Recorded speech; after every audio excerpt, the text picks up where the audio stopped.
আরে দেখেছিস আহমেদ, আমি কেমন লাফ দিলাম। আরে দাঁড়াও বিলাল, তুমি কিসের উপর দিয়ে লাফ দিলে? আরে ওটা তো একটা পচা কলার খোসা। চলো চলো, দেরি হয়ে যাচ্ছে।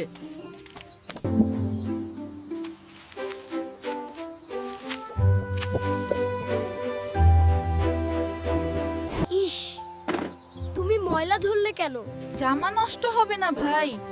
এই খোসায় পা পিছলে কোনো মুরব্বি বা ছোট বাবু পড়ে গেলে তাদের হাত পা ভেঙে যেতে পারে। মাশাআল্লাহ, আহমেদ একদম ঠিক কাজ করেছে। আসসালামু আলাইকুম দাদু। এটা কি ভালো কাজ? ওয়ালাইকুম আসসালাম। হ্যাঁ দাদু ভাই, নবীজিসা বলেছেন রাস্তা থেকে কষ্টদায়ক বস্তু সরানো এক প্রকার সাদকাহ বা দান। তাহলে আমিও এখন থেকে সাদকা করব। রাস্তায় পাথর দেখলে সরিয়ে দেব। চলো, এখন আমরা দুজনেই সাদকা হিরো।